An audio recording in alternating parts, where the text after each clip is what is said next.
alô pessoal, sejam todos muito bem-vindos a mais um vídeo do canal Clique Invest. Para quem não me conhece, meu nome é Natan Otávio, também conhecido como Nod, apresentador aqui desse programa semanal, toda segunda-feira às 7 horas da noite. A gente está aqui trocando uma ideia, batendo um papo sobre o mundo dos nossos queridos FIIs. E hoje a gente vai então tratar dos fatos relevantes aí do dia 23 ao dia 27 de fevereiro, última semaninha de fevereiro. Na verdade, esse vídeo já sai no primeiro dia útil de março, né? Dia 2 de março.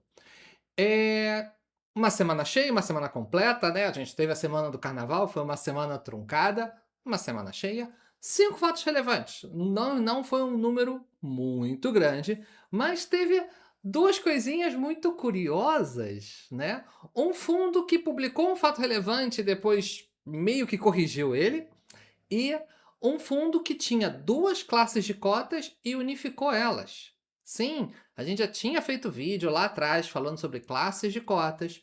É um sistema que até hoje os fundos imobiliários, de maneira geral, não estão utilizando de uma forma intensa. Esse fundo está, mas agora ele desfez. Ele tinha separado em duas classes de cota e agora ele reunificou. Então, vai ser bem interessante para a gente ver como é que está na prática essa questão de classes de cota. Então, vamos começar aqui o nosso bate-papo. A gente então vai falar dos fatos relevantes do dia 23 ao dia 27 de fevereiro. Para a gente organizar, em primeiro lugar, o BLMG alterando a data do programa de recompra de cotas, que a gente já tinha visto na semana passada. O TIGAR, que fala de uma reavaliação com queda de 49% e depois corrige barra explica melhor. O FATN, que esclareceu uma informação sobre a compra do imóvel em São Paulo, que a gente tinha apontado aqui alguns detalhes, ele acabou esclarecendo um pouquinho, em parte, não tudo. E o Gazette, o GZIT, que divulgou dois fatos relevantes em dias seguidos. Primeiro, a unificação das duas classes de cota numa só. E, em segundo lugar, ele anunciou a oitava emissão de cotas. Antes da gente entrar nessa pauta, vamos dar uma olhadinha então como é que foi o mercado em geral dos fundos imobiliários, olhando através do IFIX, né, que é o principal índice do nosso mercado. O índice fechou a 3.912 pontos, na verdade foi 3.911,99, ou alguma coisa parecida, me dê a liberdade de arredondar aqui para 12. Uma variação na semana de 1,11%. Né? Dá para ver aqui no gráfico, né, que o IFIX ele tem subido de uma maneira um bocado consistente, né? Ele vem subindo aqui, mas sem dar grandes tacadas, né? Como é normal do IFIX. O IFIX não é um índice que dá grandes tacadas, nem para cima nem para baixo. Tanto é que, apesar de ser uma alta nem tão expressiva assim, na verdade é a terceira melhor semana desde abril de 2025. Não é toda hora que o IFIX dá mais de 1% numa única semana, não mesmo. Tanto é que você vê, de abril em 10 meses, né, vamos arredondar, foi a terceira melhor semana. E as outras duas também não foram muito melhores que isso, não. Foi 1,30 e alguma coisa. É coisa desse naipe. Mas quando a gente olha em 12 meses, apesar dele não dar tacada, ele tem tido uma boa constância. Ele rendeu aí mais de 25%. Então, comparado a um CDI hoje de 13, estamos falando de quase 200% do CDI. É isso que o IFIX deu aí nesses últimos 12 meses.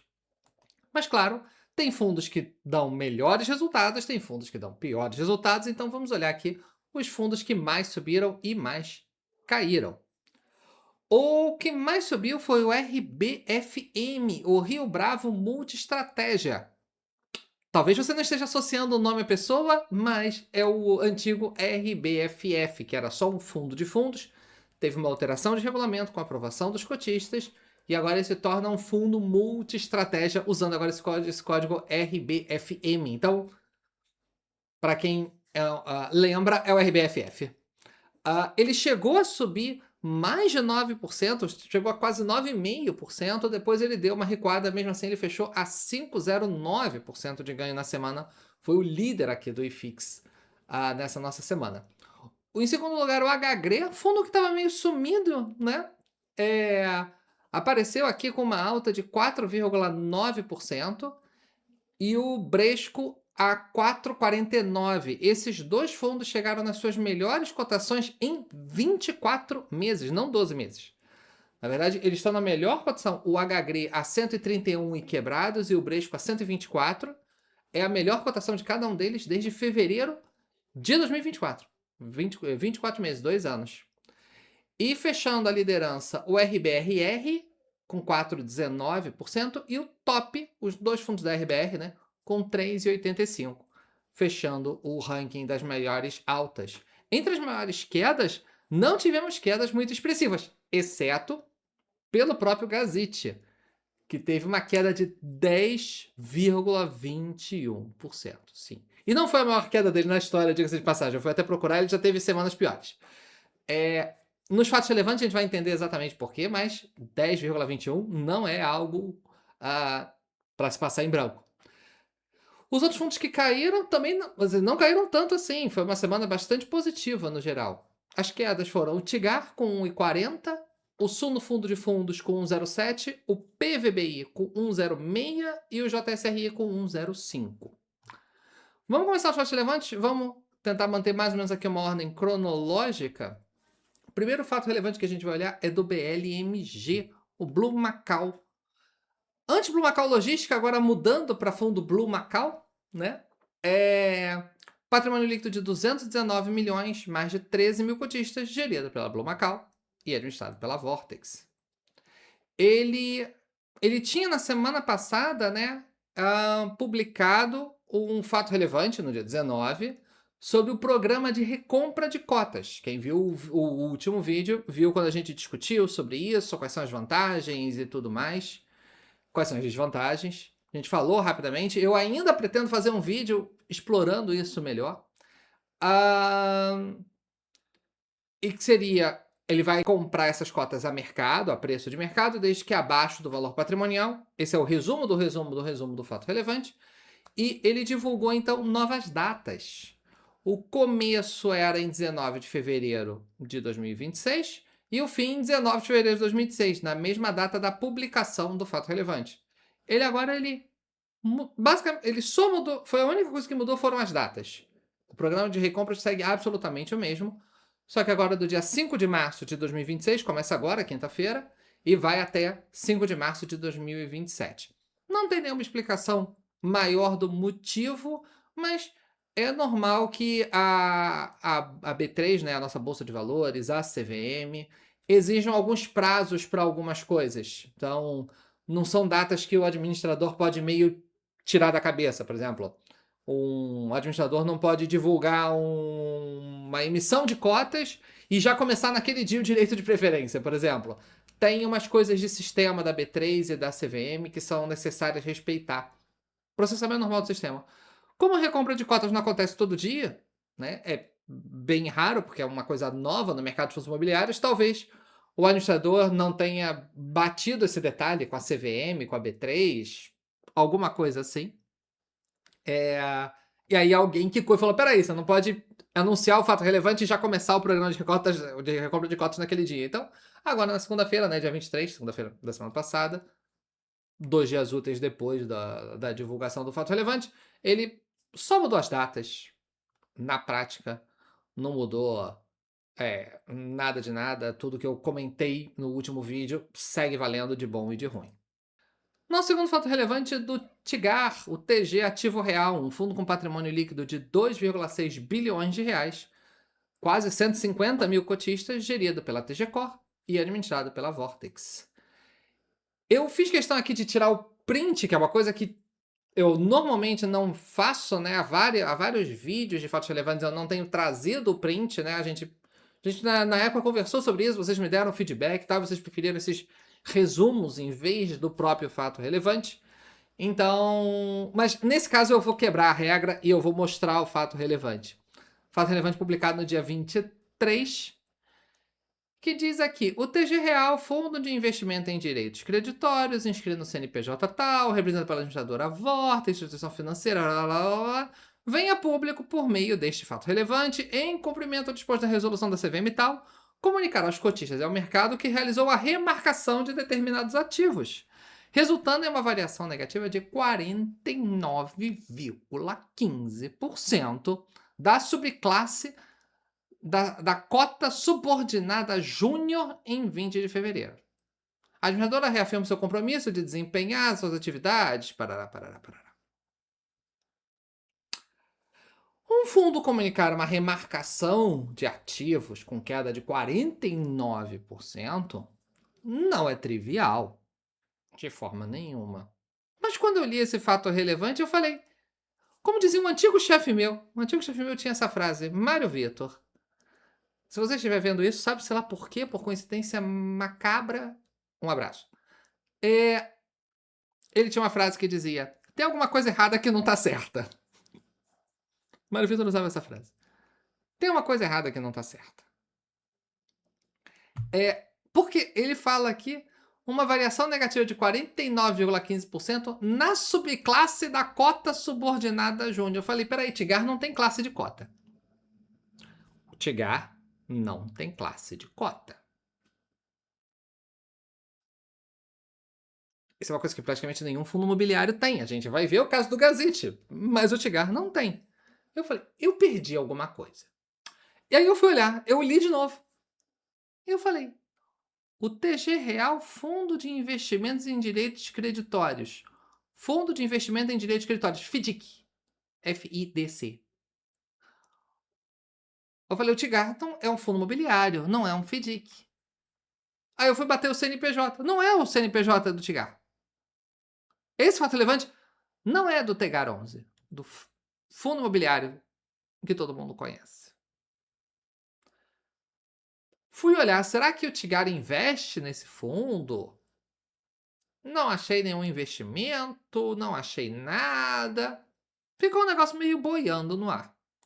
No dia seguinte, a administradora divulga outro fato relevante. Curiosamente, não sei se vocês notaram, mas inclusive com letras todas em negrito.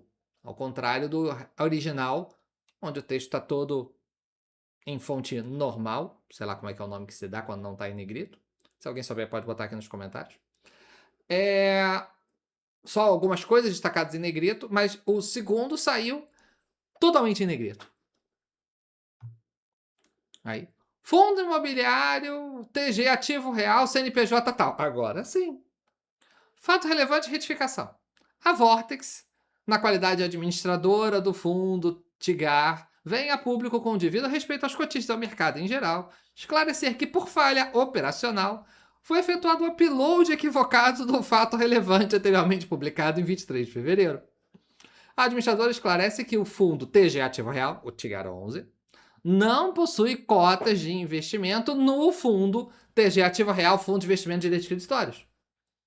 Motivo pelo qual não possui correlação entre as informações divulgadas. Lamentamos o ocorrido e pedimos sinceras desculpas pelos eventuais transtornos que a publicação indevida possa ter causado.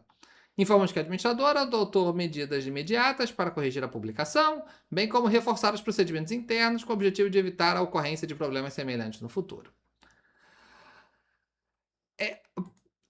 No jargão carioca, foi mal. Foi mal. Foi só um fato relevante divulgado errado. Não era do Tigar. Era de outro fundo da própria gestora. Não é nem um fundo imobiliário, é um FDIC, uma classe totalmente diferente, segue uma normatização totalmente diferente. O Tigar nem tem cotas desse FDIC. Ou seja, era para ter subido o fato relevante no sistema de fatos relevantes de FDICs. Alguém da Vortex, porque quem sobe os fatos relevantes é o administrador, não o gestor. Escolheu o fundo pelo nome talvez parecido, o Tigar 11 muito maior, muito mais conhecido, e pegou o fato relevante, viu lá, TG, Core, etc, falou, é do Tigar, e subiu. Erro humano, corrigido no dia útil seguinte, né, subiu na segunda, a correção subiu na terça. Erros que acontecem. Um olhar mais atento notaria que não é o CNPJ, que não é o nome. Eu vou ser extremamente sincero, o que me chamou a atenção foi a classe de cota. Num primeiro olhar, eu não notei o nome e o CNPJ, sendo muito sincero. Mas quando eu vi classe de cota, eu falei, peraí. tem alguma coisa errada que não está certa. Erros humanos, erros que acontecem, faz o erro, corrige-se. Como foi algo rápido, segue a vida.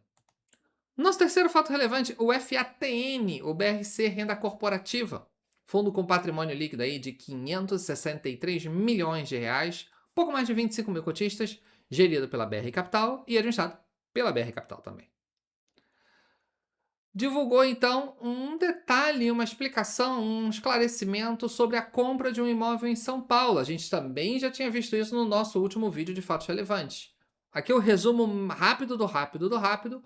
O endereço é na Avenida da Angélica 745, é um prédio de 14 andares, relativamente pequeno, área bruta locável de 4.100 metros quadrados, com o objetivo de fazer um retrofit no imóvel, né? Ou seja, dar uma modernizada nele, dar um tapa no fundo, no imóvel, e mobiliar os escritórios para fazer um tipo de locação chamado plug and play, onde o inquilino não tem que trazer mobiliário nenhum. Tá tudo pronto, divisórias, mesas, etc. É só chegar, plugar os computadores e começar a trabalhar. O pagamento segue tudo igual, uma parte em dinheiro de 22 milhões e meio de reais, sendo que 20% disso a título de sinal e o restante em 30 de abril com correção pelo CDI. Aqui nenhuma alteração. A última parte aqui, direito de construção sobre o potencial residual do terreno, que é a parte que a gente não entende plenamente aqui o que se refere, não tem o detalhamento do que é isso, se é construir um outro prédio numa parte não utilizada do terreno, que é o que eu imagino, mas não dá para ter certeza. E a parte de 8 milhões em cotas da sexta emissão, parceladamente a partir de março. A única coisa que eles mudaram foi que eles incluíram que serão cotas da sexta emissão. Realmente, assim, assumo que quando li o fato relevante, eu entendi dessa forma. Inclusive, eu acho que eu cheguei a comentar aqui. Eu falei, olha, vai rolar a emissão desse fundo em breve. Mas não estava explícito dessa forma. Dizia que era 8 milhões em cotas do fundo. Poderia ser algum cotista, sim, mas aí o cotista que estaria comprando o imóvel, não o fundo. Poderia ser cotas que o fundo comprasse a mercado e entregasse para o comprador, para o vendedor do imóvel. Poderia, mas a CVM não gosta de fundo comprando cota, sua própria cota. A gente conversou sobre isso quando a gente falou sobre a compra de cotas. Então, para mim, estava meio óbvio de que era cotas de uma nova emissão de cotas. Quiseram meio que republicar o fato relevante, esclarecendo isso? Tá bom. Tá esclarecido. E agora, a gente vai falar do fundo Gazette Malls, o GZIT11. Um fundo com patrimônio líquido de quase 2 bilhões de reais, porém pouco mais de 7 mil cotistas. Um fundo com uma quantidade de cotistas bastante pequena, mas que faz parte do IFIX. Da mesma forma, então a gente sempre traz aqui. Ele é gerido pela Gazette e administrado pelo BTG Pactual. Ele divulgou 2 fatos relevantes. O primeiro no dia 23, na segunda-feira. O fundo anunciou então a unificação das cotas A e B. Em que proporção? Cada cota da classe B vira uma cota da classe A. A partir de que data? 24, o dia seguinte, na terça-feira. Não é algo tradicional, não é algo trivial no nosso mercado um fundo ter várias classes de cota. Quando tem, em geral, é desse modelo do fundo Gazette. Fundos, nós já tivemos alguns fundos com classes de cotas, principalmente fundos de desenvolvimento que tinham, por exemplo, entravam em sociedade num empreendimento, num conjunto de empreendimentos em construção, e conforme as unidades, sei lá, os apartamentos, por exemplo, eram vendidos, isso ia quitando o fundo até ele se extinguir. Nesse tipo de caso, a gente viu alguma coisa de classes de cota. Fora isso, não é o trivial do nosso mercado. Então, assim, vale a pena explicar o histórico específico do Gazette. Claro, cada fundo pode ter sua história, mas o Gazette tem a sua história, é isso que a gente vai falar. Ele era um fundo que só tinha um único cotista, um fundo lá de 2021, que era a própria gestora. Na verdade, um fundo da própria gestora, da Gazette, tá? E aí ele, na virada ali de 2023 para 2024, A Gazit, que era a única cotista, né, fez uma mudança no fundo. Pegou todas as cotas que o fundo tinha e subdividiu elas em dois tipos. Então, 49% das cotas viraram o que ele chamou de cota classe A e 51% cota classe B. E essas cotas classe A foi a que eles venderam no mercado. Então, o GZIT 11 é a classe A. A classe B, formalmente no sistema da CVM, está lá como GZIT 15. Então, Gazit 15 são as cotas classe B, mas ficaram todas com a Gazit. Então, ela pegou todas as cotas, dividiu elas em dois tipos. Gazit 11 ela vendeu a mercado, apesar de que ela ainda tem cotas Gazit 11 no inventário dela, né, digamos assim. Né, ela ainda tem cotas Gazit 11, mas ela principalmente ficou com todas as cotas Gazit 15. E como é que ficou a regra? Por que duas classes de cota? Porque passou a seguir da seguinte forma. Era um modelo de cota sênior e cota subordinada, ou cota sênior, cota júnior, como chamam, né? Subordinada às vezes chamada de júnior. Sênior geralmente é chamada de sênior mesmo. É no jargão de mercado, né? O fundo usa a nomenclatura classe A e classe B. O que ficou combinado no regulamento entre esses dois tipos de cota? O fundo primeiro distribui rendimentos para a cota A, classe A, para a Gazit 11. Então, uma forma clássica de ver isso é através de baldes. Né? Então, existem dois baldes: o Gazit 11 e o Gazit 15.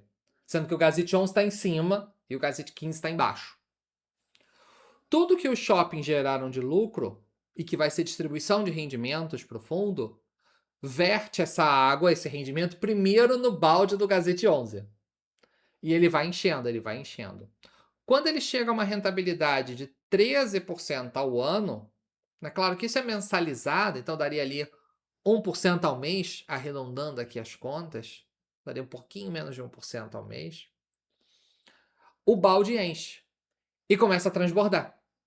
Quando transborda, cai no Gazit 15. Então, se os shoppings não dessem um bom resultado, Gazit 11 ia receber tudo, né? Ia chover pouquinho no Gazit 15. Se os shoppings dessem um resultado ainda pior, poderia talvez nem completar a meta do Gazit 11 e não ia verter nada para o Gazit 15. Se os shoppings dessem um resultado muito bom, o Gazit 11 ia ficar até a meta dele e todo o resto ia chover para o Gazit 15.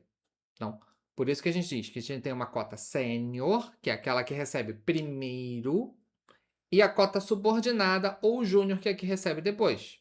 A cota júnior, em essência, ela está numa posição de maior risco, porque ela só recebe depois que a sênior recebeu a sua meta. Então, se o conjunto de empreendimentos não desse um bom resultado, a Gazit 15 poderia ter um resultado muito fraco. Agora, se os investimentos dessem um bom resultado, o Gazit 15 poderia ter um resultado ainda melhor.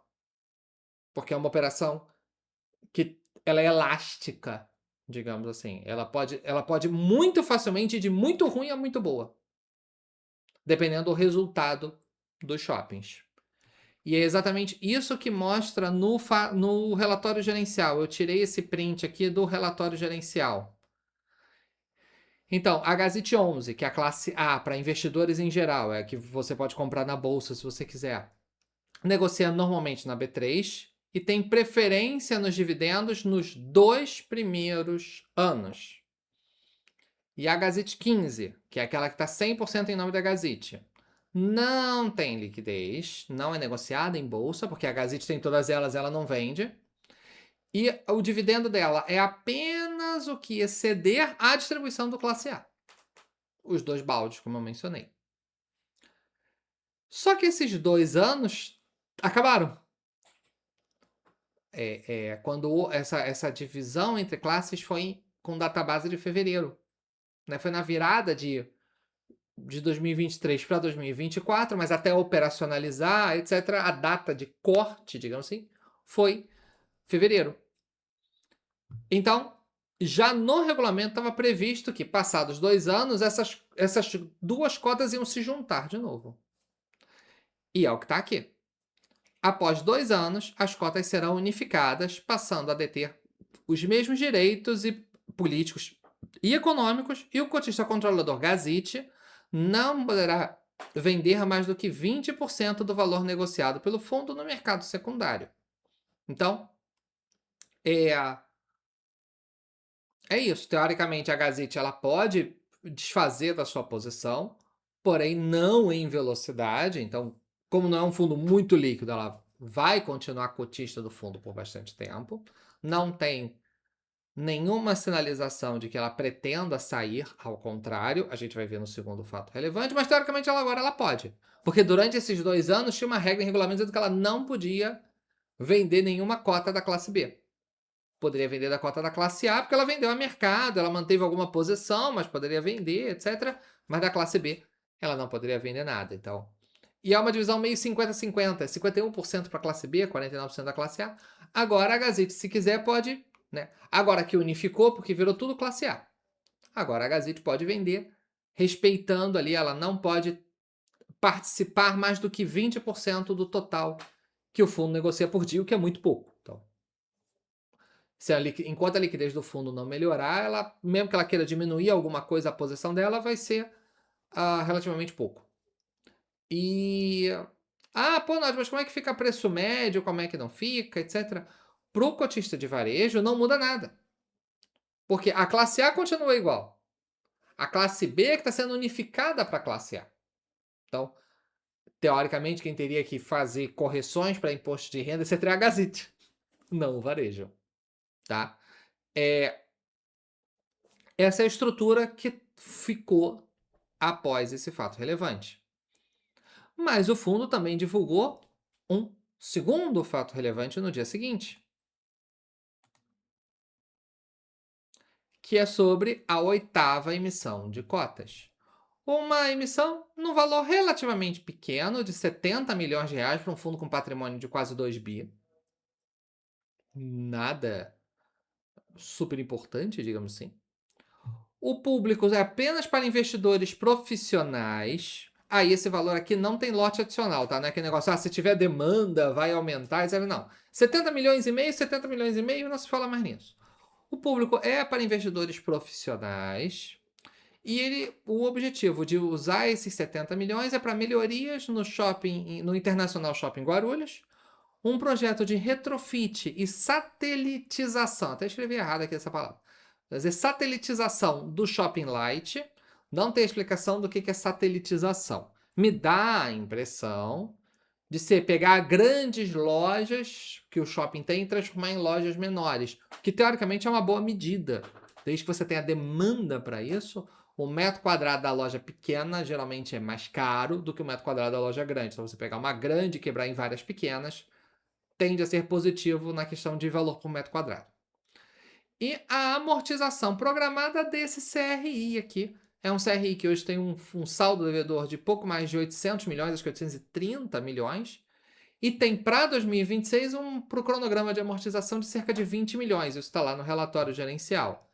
Então, possivelmente, desses 70 milhões, 20 vai ficar apartado para poder pagar essa parcela e os 50 milhões para poder fazer essas operações. O fundo também tem algum dinheiro em caixa, então também deve entrar no baile. Essa parte de cotação e valor por cota eu vou vou mostrar melhor na próxima página. Por quê? O valor por cota dessa emissão é de R$ 48,44, com praticamente R$ 1,99 de custos. Então, quem quiser participar, paga R$ 49,43. Tem direito de preferência para quem já é cotista. Uma razão ali de cerca de 7%. É uma emissão muito pequena. Então, para cada 100 cotas que alguém tenha do Gazit, vai receber 6 direitos de preferência. Não tem as datas exatas de começo ainda, porque ainda não foi divulgado o anúncio de início, que é o documento que marca a data específica da emissão, mas o começo para exercício do dia de preferência é de 5 dias úteis após o anúncio de início e o prazo é de 9 dias úteis. Nesse momento, não há grandes benefícios de participar desta emissão, porque o fundo está cotado a 44,53. Então, teoricamente, quem quiser, se alguém tem interesse em aumentar a sua posição no Gazette, é mais barato comprar cotas na pedra, né, no home broker, do que participar da emissão. Mas essa queda foi recente, lembre-se, ele caiu 10% na semana. Esse fundo estava cotado na base dos 49 mesmo. Então, se ele retornar para isso, se só foi um soluço momentâneo e ele voltar para o preço, talvez possa fazer algum sentido econômico em participar do direito de preferência. Direito de preferência não pode ser negociado em bolsa, o que é normal quando é uma emissão para investidores profissionais. Agora vejam, menciona aqui, segundo o relatório gerencial, isso aqui eu copiei do relatório, deveria inclusive estar entre aspas e não está. A oferta será integralmente ancorada pelo investidor majoritário, a Gazette, evidenciando a confiança na tese de investimento e na execução do portfólio. Então, é claro, vai ter o direito de preferência, mas né, que vai ser só entre quem já é cotista do fundo. Quem entrar, entrou. Quem não entrar, não entrou. O que não entrar vai ser completado pela Gazette. Agora, o que eu quero destacar aqui com bastante clareza. O fundo hoje está cotado a 44,53, porém o valor patrimonial por cota do fundo é de mais de R$ 90, praticamente 91. Eles informaram que esse valor por cota de 48,44 é a média dos últimos X dias úteis de negociação. Então, eles estão usando como referencial o valor de mercado, não o valor patrimonial. E aí é que eu destaco aqui uma coisa. Para quem se preocupa, né, a maioria do mercado, né, tem uma certa ojeriza, uma certa birra, que tem seus motivos, eu entendo a razão, para não gostar de emissões abaixo do valor patrimonial. E aqui está um exemplo extremamente claro. Por quê? Se as cotas valem pelo seu valor intrínseco, né, pelo seu valor patrimonial, R$ 90, a Gazette está colocando novas cotas dentro do fundo, que ela está pagando por elas 48, 49 com custas. Inclusive, para custas de uma emissão que só tem um único cotista para participar, não é uma oferta pública, é uma oferta de investidor privado, inclusive o preço da emissão me parece bastante caro, parece bastante alto. A gente está falando ali de 2%, falando em números redondos, certo? Um pouquinho menos de 2%, que é um preço que a gente vê mais perto disso em ofertas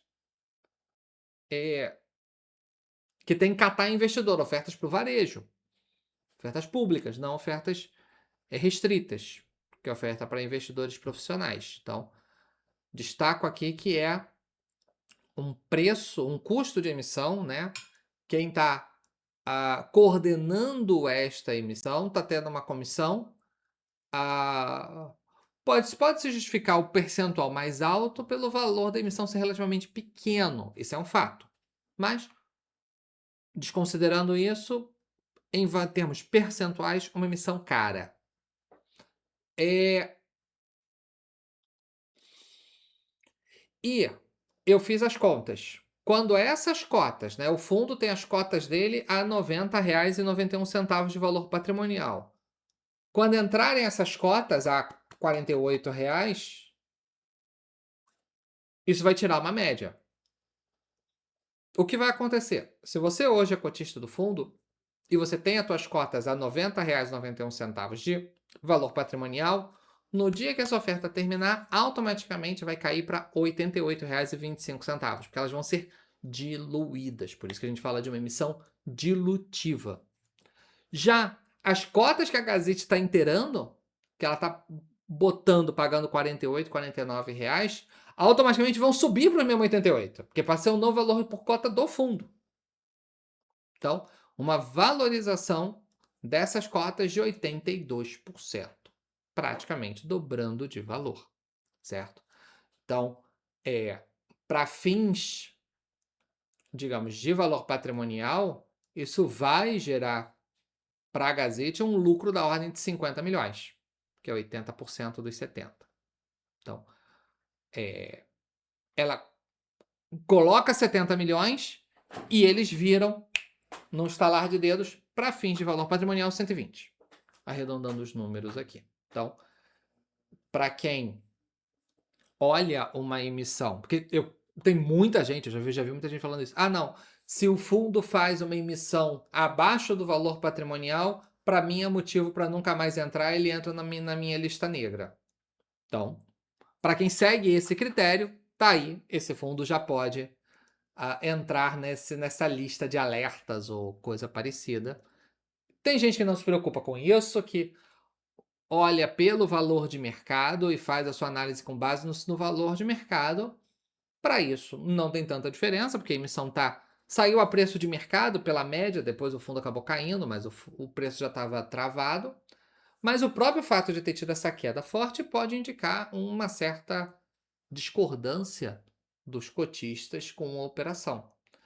Quero saber a opinião de vocês. O que você acha dessa emissão? Você olha a emissão pelo valor patrimonial? Você olha pelo valor de mercado? Ou você simplesmente não olha e não participa de nenhuma emissão, porque nada tem valido a pena atualmente?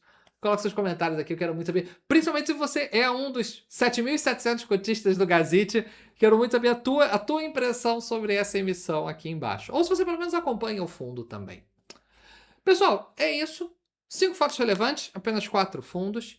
Espero que tenham gostado. Se gostou, não esqueça de dar o like aqui, isso me ajuda bastante, tá bom?